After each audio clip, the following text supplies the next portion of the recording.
So the topic today, I got to tell you, I feel like we could go a whole week just on this particular law of behavior. It's make it satisfying. The fourth part of the habit loop is that reward. So you could also call it make it rewarding.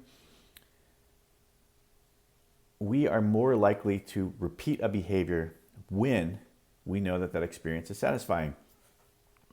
Manufacturers understand this, right? Again, that's why they add that sweet and salty to the food, because your body craves that. It craves that density, that high calorie density in those foods. Manufacturers know this with toothpaste. They made it taste good. They made the feeling in your mouth exhilarating, so that way you'd go back and use the toothpaste over and again. Foaming hand wash, believe it or not, was made because it's more satisfying to quickly get that release of suds. People weren't washing their hands long enough with regular bar soap, so let's come up with a gel and then a foam to make those suds happen faster. You buy those more, just a better feel. Bubble gum has been around since the 1800s, and yet people didn't start buying them until Wrigley's added flavor to the bubble gum because, again, the experience felt more rewarding. On the flip side, if you have an experience that actually doesn't feel satisfying, it feels almost like a punishment or something not good, something smells bad, a boring conversation, right? Like those not rewarding experiences cause you to run away. It doesn't make you want to repeat the experience. You don't want to go back. You don't want to taste it again. You don't want to smell it again. You just don't want to have that experience again. The first three laws of behavior change all focus on something that you can do to make your new behavior, your new habit easier now, right? Like something that you can do to make it happen this time. The fourth law of behavior change actually looks towards the future. It's what are you doing with this behavior this time to make it easier for you to want to do it next time? Well, that's kind of interesting. So here's the rub though. Most of our decisions are not immediately satisfying. What do you mean, Jeff? Well, think about it. When you go to work and you're working for your paycheck, that paycheck comes 2-3 weeks later. That's not immediately satisfying. Well, no wonder people sit around and don't always work as hard as they could do. It's what scientists call a delay return environment, a delayed return environment, right? Exercise fits into the same thing. You exercising today doesn't mean you just lost the 20 pounds that you want to lose. In fact, exercising today, tomorrow, for the whole next week, the whole next 2 weeks, the whole next 3 weeks, likely doesn't help you lose 20 to 30 pounds.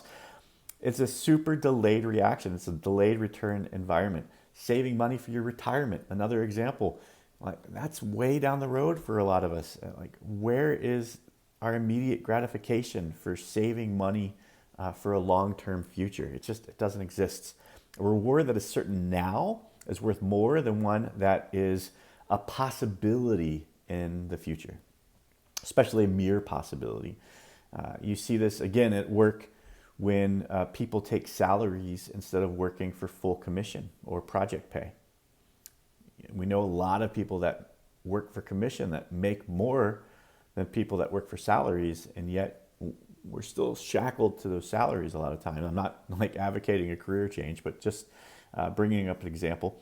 We also see it with smokers, right? That immediate gratification, that nicotine rush, and obviously they know what happens to them in the future. It's all over every single cigarette pack. See with alcohol, like that buzz, that initial buzz versus the effects of alcohol in the body over a long period of time. Overeating and sweets, we brought up earlier. There's actually a famous test. Many of us have seen it. If you haven't seen it, there's a funny version of it in the show Magic for Humans on Netflix. And it's the marshmallow test. You've probably heard of it. You put the marshmallow out on the table.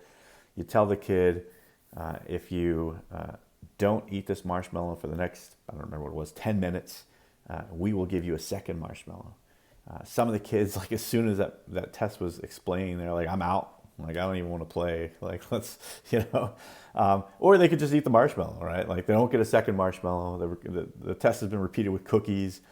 So immediate gratification or long-term benefit. And most of the time, the kids pick the immediate gratification. Interesting piece, though, is as they study those kids over time, they realize that those that held out for the long-term benefit actually did better on SATs and were more successful in life. Well, that's interesting. So those that can delay their gratification are more successful in life. They do better on tests.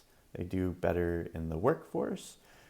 And that's because they have figured out that by stretching out that gratification, they will work harder and more methodically to get to it. The best way to avoid that delayed return environment, though, and to help everybody, since most people fail that test, is to add a little bit of immediate pleasure to the behavior that you're forming and trying to build. So we looked at this a little bit in habit stacking, right? The recommendation was to put your habit in between something that you already do that causes you pleasure, right? Put it right before you drink your coffee. Like, I'm going to go get my Starbucks would have been the original action, and the new action is I'm going to go to the gym that's by my Starbucks, and then I'm going to go to the Starbucks. So that gives you a little bit of that reward at that time. Another best practice that we brought up is putting money in a jar or a savings account to save for something that you really like. So those are two little hacks.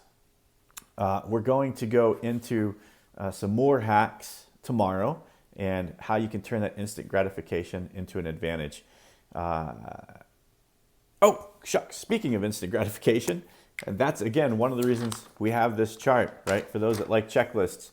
So, boom, day 15 complete, no bread habit. Yesterday, we did food trucks at the White Marsh Volunteer Fire Company.